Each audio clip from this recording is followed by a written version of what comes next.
Everyone, स्वागत है आपका मेरे एएमए एजुकेशन चैनल के ऊपर। आज की हमारी वीडियो के अंदर हम करेंगे life cycle costing and learning का model accounting for managerial decision unit 4 के मेरे नोट्स। हमारी जो पिछली वीडियो थी उसके अंदर हमने किया था क्वालिटी कॉस्टिंग क्या होती है एंड टोटल क्वालिटी मैनेजमेंट। अगर आपने वो वीडियो नहीं देखी है तो उसका लिंक डिस्क्रिप्शन में है, आप लोग जाके चेक कर सकते हैं। और अगर आप चैनल पे नए हैं तो सबसे पहले चैनल को जाके सब्सक्राइब करें, बेल आइकन प्रेस करें फॉर न्यू अपडेट्स। तो आज की वीडियो के अंदर हम स्टार्ट करते हैं लाइफ साइकिल कॉस्टिंग क्या होती है। Life cycle costing in accounting terms is the process of compiling all the cost of assets and will incur over life plans. This cost include the intellectual investment, future additional investments, annual recurring cost and salvage of disposable cost.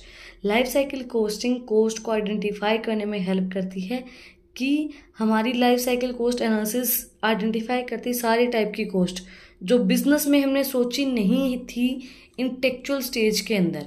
मतलब ये नहीं होता है कि intellectual stage जो हमारी मतलब first stage जब हम बिजनेस स्टार्ट करते हैं और उस टाइम पे हम ज़्यादा नहीं सोचते कि भाई इतनी कॉस्ट लगेगी, फिर हमें धीरे धीरे पता चलती है। जैसे कि हमने कोई बिजनेस स्टार्ट किया, एक रूम के अंदर एक रूम हमने किराए पे ले लिया। अब स्टार्टिंग में हमें ये होता है कि भाई हमें किराया देना है और रेंट देना है मतलब रूम का, और सही है, हमारा सारी चीज़ें ठीक चल जाएंगी। उसके बाद हमने वो चीज़ें इंटेलेक्चुअल में नहीं सोची। उसके बाद हमें पता चलता है कि क्या करना है, हमें पे करना पड़ेगा लाइट बिल, हमें पे करना पड़ेगा वाटर बिल, पानी का बिल, लाइट का बिल, और जो हमें जैसे फर्नीचर लगाना है उसके अंदर उसका बिल, वो चीज़ें। तो वो हम इंटेलेक्चुअल स्टेज में हमने नहीं सोचा, वो चीज़ें हमें बताती है लाइफ साइकिल कॉस्टिंग। उसके अंदर इंक्लूड की जाती हैं जो हमारी इंटेलेक्चुअल इन्वेस्टमेंट्स होती हैं, फ्यूचर एडिशनल इन्वेस्टमेंट, बट वो हमें काम जैसे वो अभी लगे तो गए वो पैसे, तो हम वो कहाँ से लगाएंगे, वो पैसे हम लगाएंगे जो हमने फ्यूचर के लिए एडिशनल जो इन्वेस्टमेंट हमने हमारी कर रखी है। फिर जो कॉस्ट वो लगेगी फिर हम वहाँ से निकाल के अपनी जो भी कॉस्ट होगी वो उसको पे करेंगे। नेक्स्ट है purpose of life cycle cost analysis. क्या पर्पस होता है लाइफ साइकिल कॉस्ट को एनालाइज करने के लिए?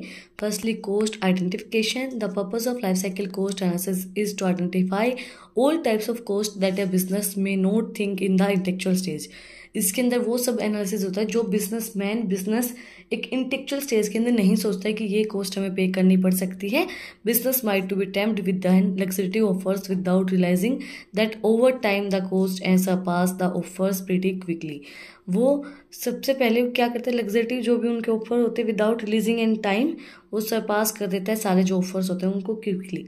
Cost comparison. Another measure of the life cycle costing is cost comparison to make effective decision that can prove fruitful in the long time. Business can choose to invest as they wish depending on how much they are willing to spend. वो कितना spend करना चाहते हैं। Cost को compare करना कि जैसे अभी किसी ने पहले कोई बिजनेस स्टार्ट किया था तो हम पहले देखेंगे भाई उसने कितनी कितनी कॉस्ट उसकी लगी है, उसको कंपेयर करके देखना, और हम कितना स्पेंड करना चाहते हैं, हम कितनी विलिंग है कि हम इतना अपने बिजनेस के अंदर स्पेंड कर सकते हैं, वो कंपेयर करना। नेक्स्ट है effective planning. Life cycle costing aids in a planning. A business can effectively plan when it is aware of the various cost involved. Effectively हम प्लान कर सकते हैं जब उसको पता हो कि हाँ भाई ये कॉस्ट इसके अंदर लगेगी, वो इस चीज के बारे में पहले से अवेयर हो। उसको पता चलेगा जब वो उन कॉस्ट को कंपेयर करके देखेगा और उसके बाद वो अपनी इफेक्टिव प्लानिंग कर सकता है। नेक्स्ट हमारा learning curve model. Learning curve theory is based on the concept that the more an individual repeat and process of active that the more adept they becomes at the active. This translate to lower inputs cost and higher overall output. A visual representation of how long it take to acquire new skills और knowledge. Learning curve model का मतलब क्या होता है कि आप कितना time लेंगे एक नई स्किल्स और नई जो नॉलेज होती है उसको सीखने के लिए, उस चीज़ को रिप्रेजेंट करता है कि how long it take to acquire and new skills and knowledge. आप कितना टाइम लेंगे कि आप नई स्किल्स एंड नॉलेज को एक्वायर कर सकते हैं, उसको बोलेंगे हम लर्निंग कर्व मॉडल। हम इसको किस तरीके से कैलकुलेट कर सकते हैं? Formula to calculate a learning curve model, y equals to a x beta, where y equals to cumulative average time पर units and batch, and A equals to time taken to produce intellectual quantity, X equals to cumulative units of productions or the cumulative number of batches, and beta equals to the slopes of learning curve index calculated as the log and learning curve percentage divided by the log of 2। learning जो हमारी curve percentage होती है उसको हम divide करेंगे log of 2 से। फिर हमारा जो लर्निंग का मॉडल है वो इस फॉर्मूले के साथ हम निकाल सकते हैं। तो इसी के साथ जो आज का हमारा टॉपिक था life cycle costing and learning का मॉडल वो कंप्लीट हो गया है। अगर आपको आज की वीडियो पसंद आई तो आप लोग को बताइए क्या करना है, कमेंट सेक्शन में मुझे बताना है कि आपको वीडियो कैसी लगी। कोई भी डाउट है तो वो भी आप लोग कमेंट सेक्शन में मुझसे पूछ सकते हैं। और अगर आपको इन टॉपिक्स की PDF चाहिए तो टेलीग्राम चैनल का लिंक भी डिस्क्रिप्शन में है, आप उसको जाके सब्सक्राइब कर सकते हैं। पहले वाला टेलीग्राम चैनल हमारा नहीं है, ये नया है। Life cycle costing and learning का मॉडल जो वो बहुत छोटे टॉपिक है, ऐसे नहीं पूछे जाते, बस मैंने इसलिए करवा दी क्योंकि 2-2 नंबर के अंदर इनको पूछ लिया जाता है कि क्या होता है लाइफ साइकिल कॉस्टिंग।